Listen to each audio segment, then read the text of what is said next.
Good morning and welcome to the 2019 Humans to Mars Summit. I'm Matt Kaplan of the Planetary Society, back once again, delighted to be here hosting the webcast, which will be running over the 3 days of Humans to Mars this year. And boy, do we have a lot in store for all of you around the world who are joining us online. It's going to be very, very exciting. We have a little video from our gold sponsor, Aerojet Rocketdyne, that we're going to be going to in a minute or two. But first, a little bit of a preview of what to expect as we get through this first day of Humans to Mars. It is going to be a particularly exciting morning because, as you might imagine, if you heard the news last night, the big news, and Artemis Westenberg is over here nodding in agreement, is the announcement made by the NASA Administrator, Jim Bridenstine, about the supplemental budget, the revised budget for NASA in the coming year, that it would be federal fiscal year 2020, to enable us, if all goes well, if the funding is approved, to perhaps put humans back on Mars by 2020. Sorry, we haven't been to Mars yet, but that stepping stone to Mars, the moon, by 2024, as has been made a priority by the administration. And that was just announced last night. It is causing quite a stir and will probably have a big effect on what is going to be talked about during a number of the sessions here at Humans to Mars. But most exciting is that just a few minutes from now, at 9 a.m. Eastern Time, the NASA Administrator, Jim Bridenstine, will be the first major speaker at the Humans to Mars Summit for 2019. And so this will be, as far as we know, hard to believe that it would have happened any time before this, the first public event that he will do since the announcement was made last night. Now, there was a media teleconference last night where they provided some details. The administrator and some of the other leaders of NASA were there to talk about this augmented budget request that has been made. But this is the first time that he'll actually be in the room with a lot of stakeholders outside of NASA talking about NASA's very ambitious plans to put humans back on the moon by 2024. And we were told last night, as he was talking about this, that this is going to be done without affecting other NASA programs. They're not taking money from other portions of NASA. In fact, they hope to enhance the science programs at NASA by doing much more lunar science in preparation for sending humans back to the moon. And as he pointedly said, not just the return of humans to the moon, but the return, or actually the arrival of the first woman on the moon. We're going to be getting started at the lectern behind me in a couple of minutes, but I did mention our gold sponsor, Aerojet Rocketdyne. We have a little video message that we can play for you from Aerojet Rocketdyne. We're going to go to that now.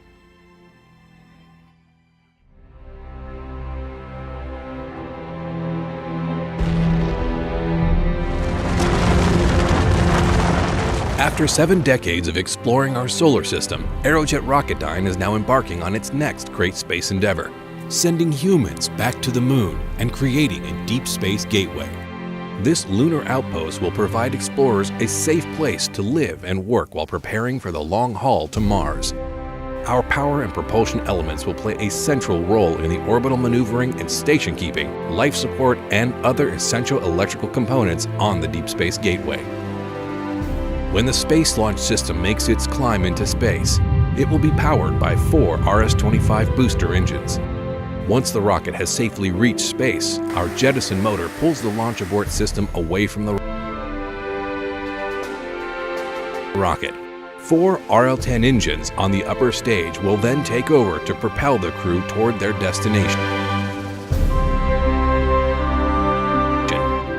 The Orion spacecraft's reaction control system, along with the European Service Module's OMS engine and auxiliary engines, will provide trajectory correction maneuvers.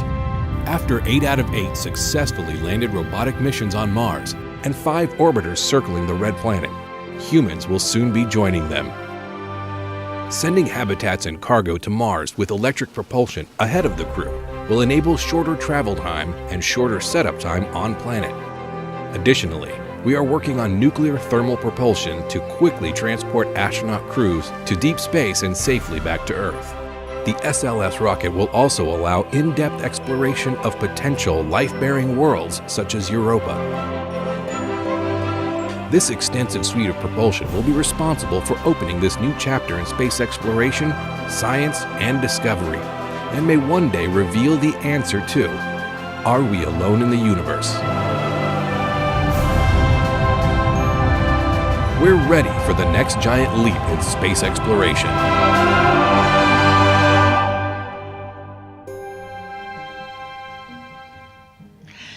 And we're back. And of course, Explore Mars wants to thank Aerojet Rocketdyne for being the gold sponsor of this year's Humans to Mars Summit. Explore Mars, of course, is the organization that brings all of this together each year. It is dedicated to exploring Mars and making Mars part of human civilization.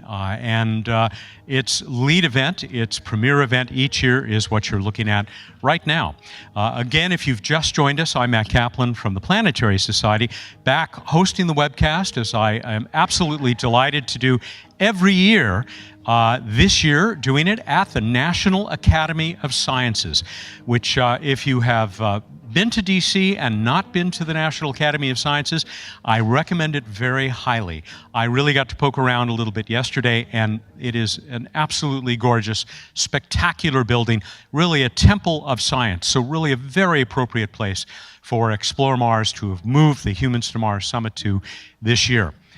We've mentioned that we're very excited that barely a half hour from now, we'll be joined by NASA Administrator Jim Bridenstine, who will be making his first public appearance after the announcement of the supplemental NASA budget, which was proposed just last night.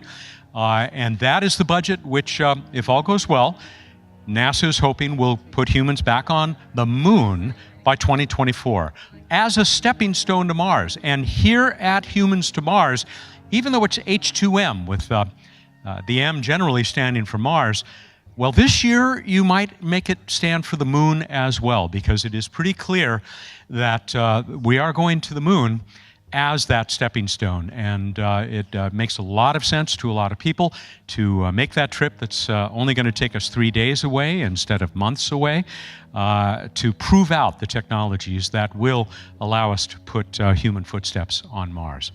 Let me give you a little bit of an idea of what's in store today. We'll be going up to the lectern on the stage in just a few moments, where Chris Carberry and Artemis Westenberg will get the actual program underway. But until we do that, well, I've told you Jim Bridenstine. He's scheduled to be with us for about 25 minutes, beginning at 9 a.m. All the times that I give you will be in Eastern Daylight Time. Then at 9:25, John Logston, an old friend of mine, a regular guest on the show I do, Planetary Radio, and sort of the dean of space academicians, he will have a panel called Beyond Apollo: Can a 2024 moon landing enable a Mars landing in the 2030s? So what could be more appropriate? There is a session that will no doubt have much more to talk about. I'm going to step aside here for a second, let somebody by. It just goes on from there. At 10:35, yours truly, I will have a panel about the Mars InSight mission, the most recent arrival at Mars, which is digging deep, looking into the interior of Mars to reveal much more about the history of the red planet. That'll be at 10:35 Eastern. At 11:15, the power of Mars and STEM. As everybody knows, I hope you know, that's science, technology, engineering, and mathematics, and that will be headed by Janet Ivey of Janet's Planet, and she is also the new president of Explore Mars, so congratulations to Janet. And I think we're getting closer now. The auditorium here at the National Academy of Sciences is beginning to fill up with the attendees for this year's Humans to Mars Summit. In a few moments, we'll be going to the stage where Chris Carberry, the CEO of Explore Mars, and the President Emeritus of Explore Mars, Artemis Westenberg, will be kicking off this first day of the Humans to Mars Summit. Again, we will be here with you live all 3 days. We are also grateful to NASA 360 for helping us to get this out to many more people. And I'm told we have a couple more moments. We can go through a little bit more. I'll wrap it up. Okay, then we are ready, I guess, to get things underway here with the program. Let's go down there to the lectern and Chris Carberry and Artemis Westenberg. Thank you, Matt. I'm Chris Carberry, CEO of Explore Mars. Thank you. Welcome to the 2019 Humans to Mars Summit. We have a really great program this year, and I think Matt outlined a lot of the different programming we have, so I won't actually bother you with, going through the agenda today, but really strong program over the next 3 days, so we're glad that you're here. But before I bring on Artemis Westenberg, I want to just do a few announcements. First off, I want to thank the Science and Entertainment Exchange, which is part of the National Academies, who worked with us to make sure we had this venue. So thank you very much. I'd like to thank our sponsors, of course, for making this event possible. I want to thank our gold sponsor, Aerojet Rocketdyne, our silver sponsor, Lockheed Martin, bronze sponsors, Boeing and Northrop Grumman. We want to thank the Musk Foundation for enabling the Afghan Girls Robotics team to come here.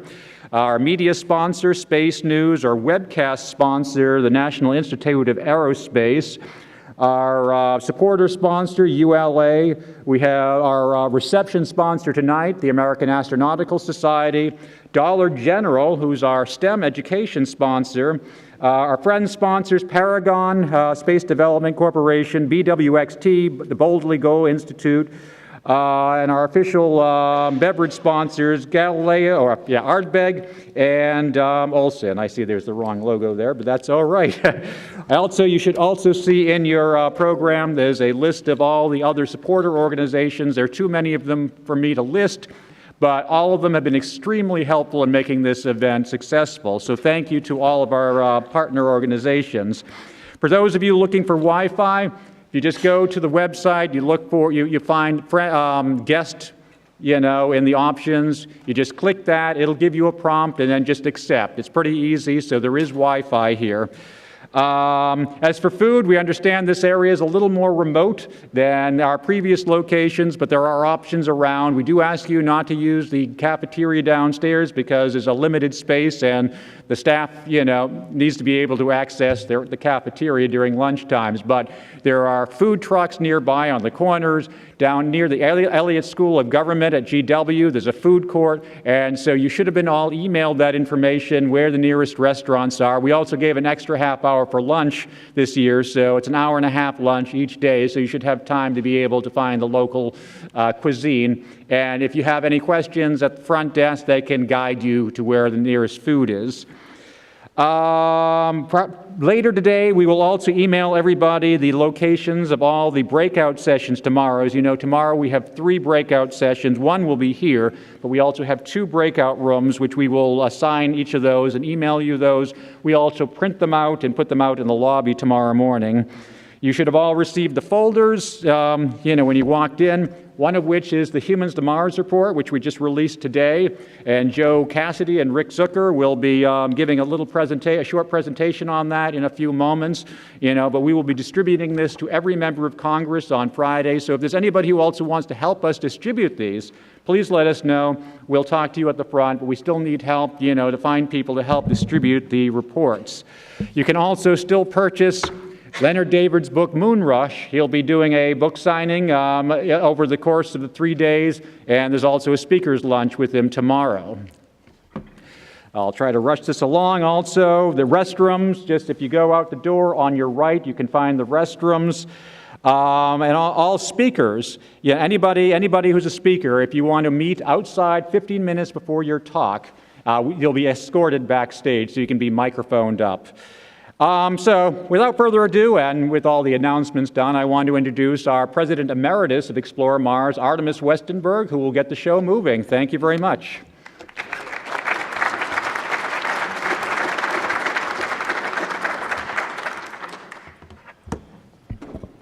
Thank you, Chris. Welcome, all of you here in these hollowed halls of science, and all of you tuning in on internet. From time to time, we are called dreamers. Often, that is not meant to be a kind statement either. However, what people that call us so forget is that we wrote down our dream and set a date. In doing so, we made our dream into a goal. Furthermore, we broke down our goal into steps, and by doing so, we made it into a plan. And since many years, we back this plan up by action. And that, you all realize by now, makes it reality. How far we are in commuting this dream to goal, to plan, to reality, is what is discussed in our 7th Human to Mars Summit. For reality it will be, of that I'm certain. And how can I not be certain if I look at all of you, and I know how many of you online share our plans, our goals, our steps, our actions? To borrow a phrase from Angela Merkel, wir schaffen das. We will make it so. With your help. Thank you.